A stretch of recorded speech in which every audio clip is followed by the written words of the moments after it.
Ada pertanyaan. Assalamualaikum warahmatullahi wabarakatuh. Ya Ustadz, saya diajak oleh kawan dalam program membagi-bagikan mushaf Al-Quran kepada kaum muslimin. Sistemnya adalah kami membuka donasi tebar mushaf.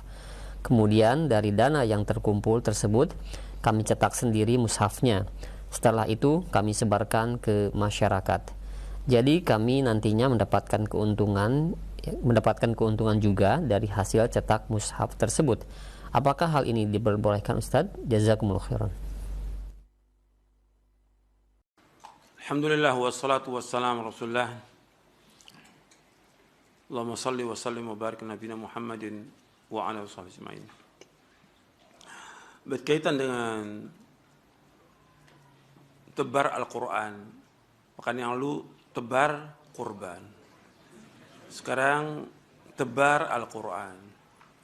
Yang antum perhatikan bahwasanya ini berkaitan dengan donasi untuk membagi Al-Quran. Kalau dilihat dari fisiknya, baik perbuatan ini karena membagi Al-Quran. Tapi yang tidak baik di sini donasi. Kalau soal bagi Quran, dari dulu juga sudah dibagi. Para ulama terdahulu menulis Al-Quran kemudian membagi-bagikannya kepada kaum muslimin. Bahkan di Saudi ada percetakan Al-Quran yang bangun Raja Fahad bin Abdul Aziz rahimahumullah. Dibangun tuh sekitar tahun 1985 ya, kurang lebih ya. Dibangun percetakan Al-Quran di Madinah itu yang terkenal dengan Mushaf Madinah. Dan dibagikan ke seluruh dunia Al-Quran itu. Gratis dibagikan. Kemudian juga ada terjemahannya juga dalam berbagai bahasa. Juga dibagikan gratis. Ada juga yang dijual ada. Yang dijual ada untuk percetakan lagi. Dicetak lagi. Dan terus, nggak tahu sudah berapa juta yang dibagikan kepada kaum muslimin di seluruh dunia. Nah, sekarang di Indonesia juga sudah ada percetakan Al-Quran untuk dijual. Dari dulu, bukan baru sekarang. Mungkin sudah lebih dari 50 tahun. Orang nyetak Al-Quran di Indonesia ini kemudian dijual. Dan sebagian orang kalau menjelang Ramadan itu biasanya beli mushafnya bukan satu. Biasanya beli 10, ada yang beli 20, ada yang beli 100, bahkan ada yang beli 1000. Saya tahu karena saya orang dagang. Saya tahu karena saya orang dagang. Dan banyak yang pesan itu kalau udah menjelang Ramadan. Ada yang 100, ada yang 1000. Untuk apa dia beli? Untuk dibagi-bagikan. Dan gak ada dari dulu orang donasi, gak ada. Dia beli dengan uangnya kemudian dibagikan kepada kaum muslimin. Nah sekarang kok muncul donasi, karena udah banyak donasi muncul tuh donasi. Nah ini nggak benar, cara sebenarnya. Dan biasanya di belakang mereka ini orang dagang. Padahal di Indonesia ini bukan satu yang mencetak Al-Quran, puluhan. Di setiap kota itu ada yang nyetak. Dan mereka jual. Dan dibeli oleh kaum muslimin, dibagikan oleh kaum muslimin. Kemudian ada orang yang donasi. Berarti di sini dia cari apa di sini? Cari duit dan cari apa? Keuntungan. Dari ini banyak yang tidak apa? Tidak amanah. Sekarang ketika dia buka donasi tebar Al-Quran, yang dipakai sebagai barang dagangan dia siapa barang dagangannya? Ustadz dipakai barang dagangan. Suruh ngomong, Ustadz ngomong dong Ustadz. Ngomong apa? Berikan semangat kepada orang untuk membaca Al-Quran dan membagi Al-Quran. Si Ustadz mau. Karena bodohnya. Si Ustadz mau. Karena bodohnya mau. Udah satu lain lagi. Ustadz kita mau tebar Al-Quran Ustadz. Antum ngomong. Padahal di sini tujuannya apa? Donasi. Beli sama orang, kerjasama sama orang untuk bagikan. Apa benar tuh uang yang masuk? Apa benar juga dibelikan? Apa benar dibagikan? Ini kena mana? Tadi sudah saya bawakan hadis Nabi apa? La imana liman la amanatalah. Waladina liman la ahdalah. Enggak ada iman bagi orang yang tidak punya amanah. Enggak ada agama bagi orang yang tidak memenuhi janji. Di sini sahih dari Imam Ahmad, Bazzar dan Abu Ya'la. Ini tidak ada amanah. Dan siapa yang tahu uangnya berapa yang masuk? Siapa yang bisa audit itu keuangan? Enggak ada. Ini banyak seperti ini. Yang paling penting yang antum perhatikan tentang Al-Quran ini, bagaimana mengajarkan kaum muslimin Al-Quran. Kalau punya Al-Quran, kaum muslimin punya nggak Al-Quran? Hampir semua kaum muslimin di seluruh Indonesia punya Al-Quran. Punya Al-Quran. Rata-rata punya orang Islam Al-Quran. Ada sebagian nggak punya, ada. Kadang-kadang dia bagikan karena mau mudah, mau gampang, dibagikan kemana? Yang paling gampang dibagikan kemana oleh mereka? Masjid dan pondok. Tidak keluar. Di pondok saya banyak dibagi orang itu Quran, nggak dibaca. Kenapa nggak dibaca? Karena murid-murid sudah punya Al-Quran. Dia sudah asyik dan enak dengan Quran yang dia bawa. Dan mudah untuk menghafalnya. Dibandingkan Quran yang dibagikan. Qurannya bentuknya besar, nggak dibaca. Masjid-masjid yang dikasih juga nggak dibaca. Banyak masjidnya. Ya, nggak dibaca. Siapa yang baca itu? Nggak ada yang baca. Kapan dibacanya kalau di masjid? Ketika Ramadan. Itu paling 1-2 orang yang baca. Yang paling penting bukan membagikan Quran. Kan mereka bikin apa namanya? Sejuko. Apa? Sejuta Al-Quran. Iya. Yang kita perlu sejuta dai. Karena apa? Yang paling penting dai untuk mendakwakan Al-Quran wa sunnah ala fihmi salaf. Qurannya mereka sudah baca. Bahkan sebagian kaum muslimin tidak bisa baca Al-Quran. Antum bagikan Quran 1, nggak baca. Apalagi antum bagikan 10. Al-Quran kaum muslimin rata-rata punya. Kalau nggak Quran, nggak mushaf, mesti ada terjemahnya mereka punya. Tapi nggak dibaca. Seandainya mereka baca, juga mereka nggak paham. Berarti yang diperlukan di sini bukan sejuk, tapi sejud. Ya, sejuta dai. Bagaimana kita membina para dai agar mereka mengajarkan Quran? Karena Nabi bersabda SAW dalam hadis yang sahih yang diriwayatkan oleh Imam Bukhari dan yang lainnya dari sahabat Utsman bin Affan radhiyallahu an, khairukum man ta'allama al-Qur'ana wa 'allamahu. Sebaik-baik kalian adalah orang yang belajar Al-Quran dan mengajarkannya. Sekarang antum lihat, atau di masjid ini, mungkin di orang perumahan, itu mesti ada yang nggak bisa baca Quran, mesti ada. Saya tinggal di perumahan juga, itu juga ada yang nggak bisa baca Quran, ada. Setiap masjid ada, setiap perumahan ada yang nggak bisa baca Quran. Nah itu diajarkan mereka untuk bisa baca Al-Quran.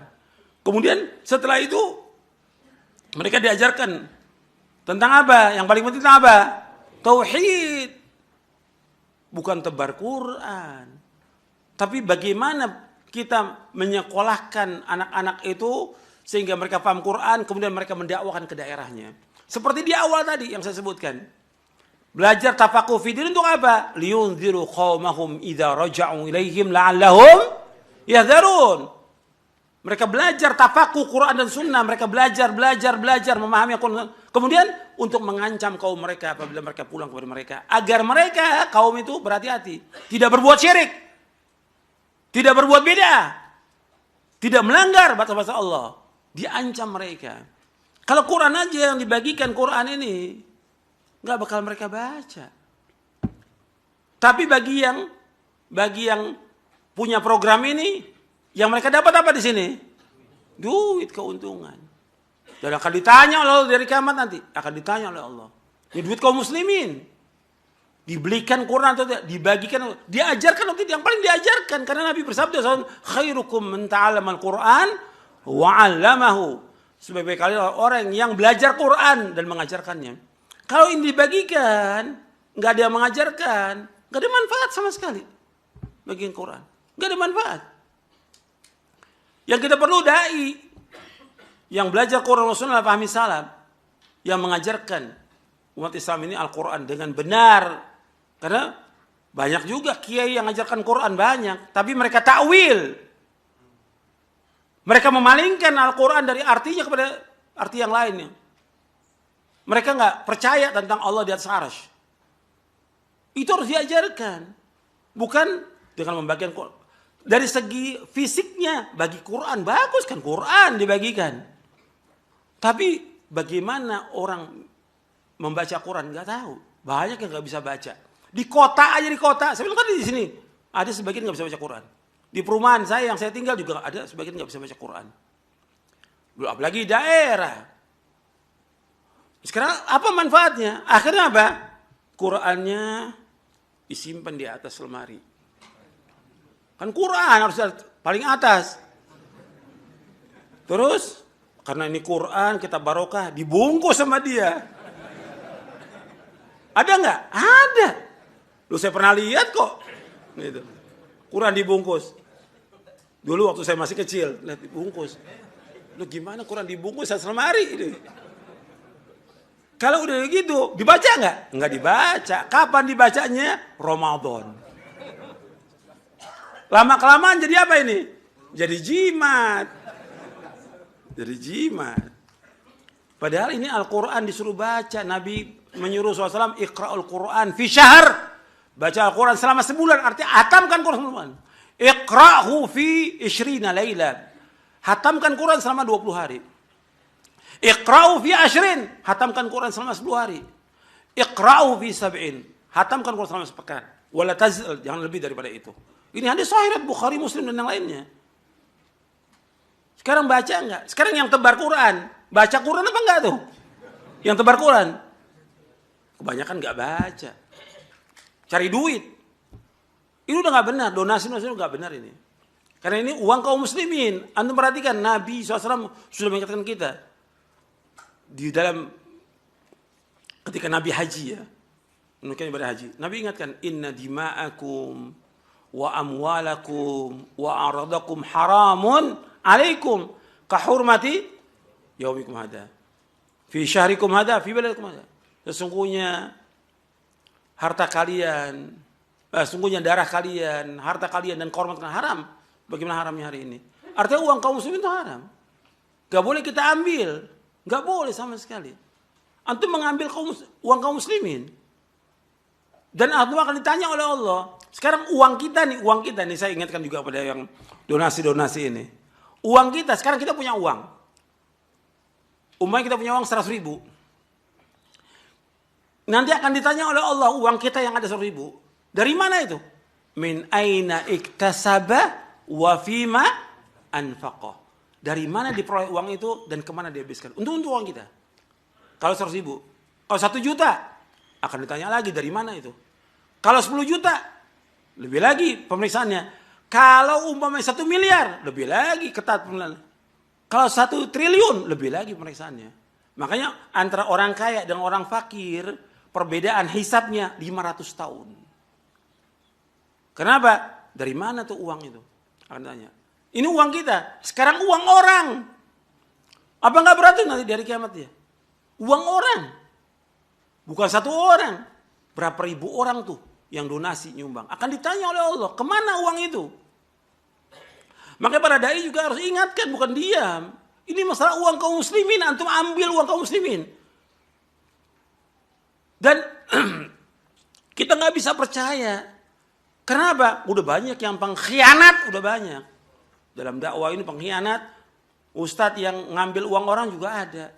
Dai yang ngambil uang orang banyak, udah puluhan.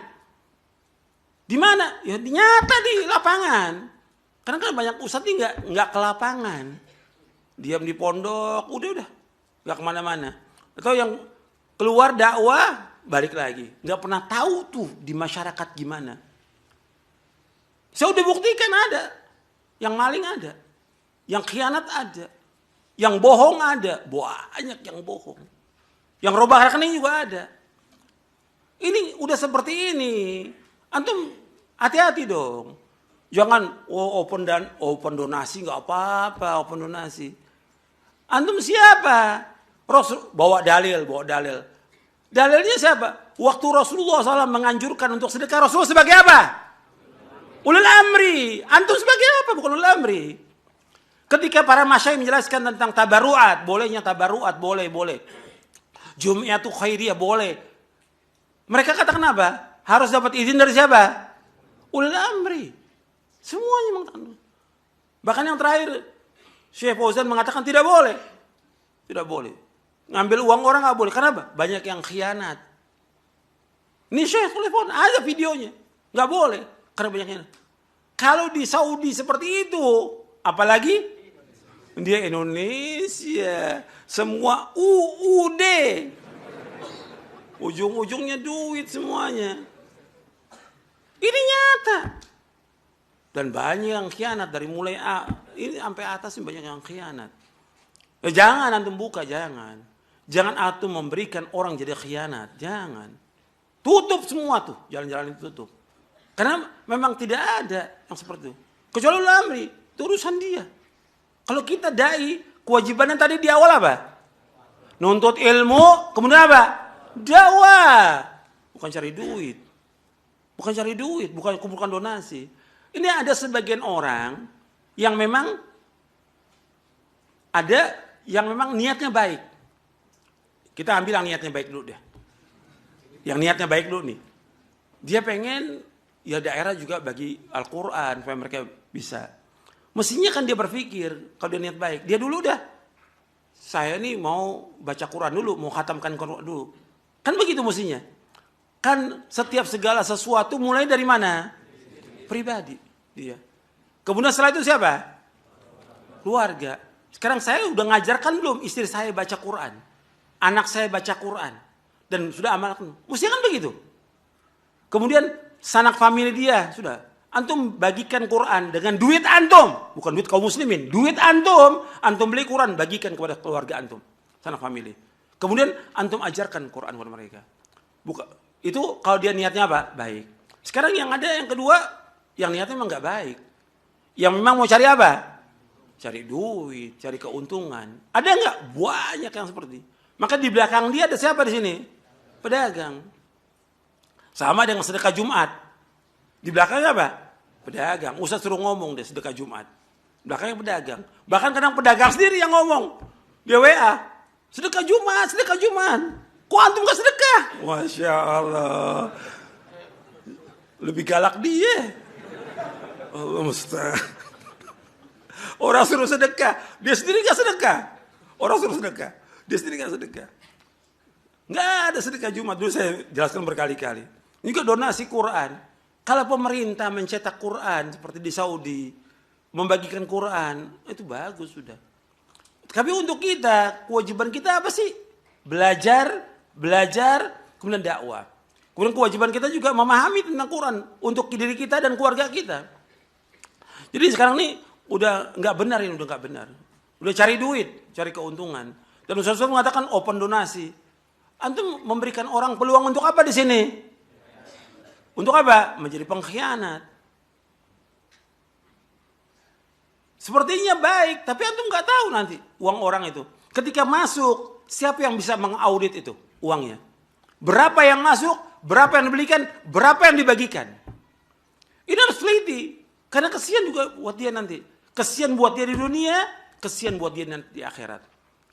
Antum bisa lihat deh orang-orang yang donasi-donasi ini, atau orang-orang yang sering dia ngumpulkan dana yang kemudian dia apa? Meninggal dunia. Antum lihat. Dirinya, istrinya, anaknya berantakan semuanya. Kenapa? Karena dia enggak perhatikan. Qu anfusakum wa ahlikum naro. Dan juga uang, ketika uang itu yang dia makan dari yang haram. Kata Nabi apa? Kullu jasadin nabata min suhtin fannaru oleh. Setiap jasad yang tumbuh dari yang haram, neraka yang lepas bagi dia. Uang yang masuk kepada dia, yang uang orang itu barokah atau tidak? Tidak barokah. Antum lihat nanti keluarganya dia. Ini Allah udah buktikan. Masa nggak lihat tuh para dai itu? Orang-orang yang ambil uang orang itu bagaimana keluarganya? Antum bisa buktikan.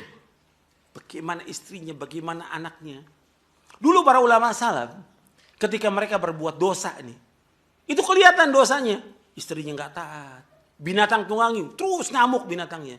Sampai hati-hati, sehingga dia turun, dia istighfar kepada Allah. Dosa apa saya? Sampai begitu, sekarang nggak takut ini. Uang orang yang dimakan. Dan gak sedikit uang orang ini. Sekarang udah dianggap ringan masalah ini. Ada yang 1 juta, 2 juta, 100 juta, 1 miliar. Bahkan kadang-kadang juga dia belikan yang bukan, karena masuk nih uang. Kan dia bilang tebar Quran.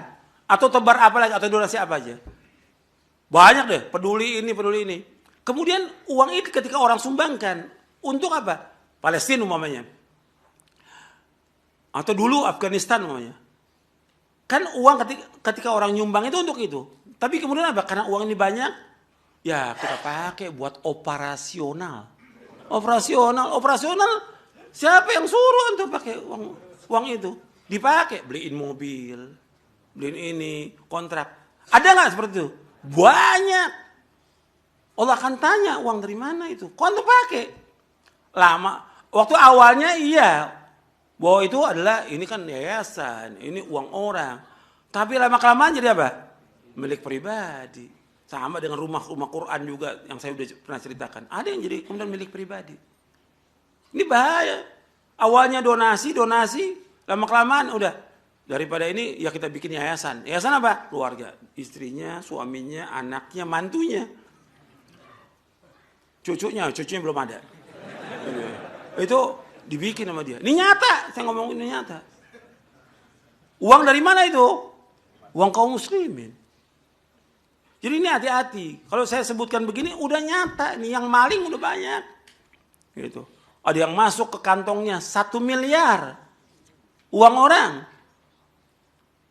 Yang jadi saksi siapa? Wa syahida syahidun min ahliha. Dari keluarganya yang jadi saksi. Bahwa ini bukan masuk ke yayasan, bukan masuk. Jadi wa syahida syahidun min ahliha. Ada. Jadi saya udah ketemu orang-orang yang seperti ini udah ketemu. Mungkin para dai belum ketemu kali. Masih ditutupin sama ditutup sama apa? Donasi kali ini. Lihat dong. Dengan mata kepala. Lihat di lapangan. Dan ambil pelajaran. Fa'tabiru. Ya ulil absar. Jangan diulang lagi tuh. Jangan buka donasi. Kalau antum mau sedekah, antum sedekah. Kalau antum mau bagi Quran, pribadi antum bagi Al-Quran. Antum beli 100 bagikan. Pertama kali udah siapa bagiannya? Kepada keluarga dong. Kan ada penjelasan para ulama, bukan ayat, bukan hadis. Al-aqrabuna aula bil ma'ruf. Bukan ayat, bukan hadis. Tapi ulama mengatakan al-aqrabun aula bil ma'ruf. Sanak kerabat itu lebih utama untuk kita berbuat baik. Antum aja nggak usah ngancurin orang. Antum mau sedekah, antum aja mulai. Kan tadi ayat itu saya bacakan, kita berjihad dengan apa? Dengan diri kita dan harta kita. Ini saya sampaikan gini karena ada beberapa ustadz juga nulis. Ada yang ceramah open donasi, ada yang dianjurkan sedekah di Facebooknya. Antum nggak lihat di masyarakat sih, gitu. Atau memang si ustadz ini hidupnya dari donasi, gitu. Ini kan berbahaya buat dia, hidup dari donasi. Antum gak punya maisha, antum cari donasi dari orang, antum berharap donasi. Ini berbahaya buat dia. Antum harus ingatkan. Harus tahdir orang-orang ini. Dan sebutkan, kalau dia maling, sebutkan maling dia. Kalau ngambil uang orang. Harus jelas. Supaya apa? Orang berhati-hati. Gak ngambil duit kaum muslimin. Jadi antum hati-hati deh sekarang ini. Ada yang amanah, ada. Bukan tidak ada. Tapi kan sedikit. Dari ratusan itu kan sedikit yang amanah. Jadi kita hati-hati. Siapa yang mau periksa duitnya itu? Audit duitnya siapa? Dibelikan atau tidak? Disampaikan atau tidak? Tapi yang paling penting tadi apa? Orang mengajarkannya. Saya pikir cukup udah panjang bener ini soal donasi ini. Udah berulang-ulang. Tapi sebagian ustadz nggak paham-paham. Saya nggak tahu tuh. Karena mungkin dia kena kali ya. Dengan nasihat ini. Mungkin kalau orang kena nasihat, terima kan. Sami'na wa ta'na, istighfar kepada Allah, bersihkan dirinya dari uang-uang yang tidak jelas itu supaya tidak dihisap oleh Allah. Mestinya begitu. Kan kewajiban para dai mengingatkan. Ya kan? Wa dzakir fa inna dzikra tanfa'ul mu'minin. Mudah-mudahan yang saya sampaikan bermanfaat untuk saya dan sekalian. Kurang lebihnya saya mohon maaf. Wassalamualaikum Muhammadin sallallahu alaihi wasallam. Subhanakallahumma bihamdik asyhadu an la ilaha illa anta astaghfiruka wa atubu ilaik. Assalamualaikum warahmatullahi wabarakatuh.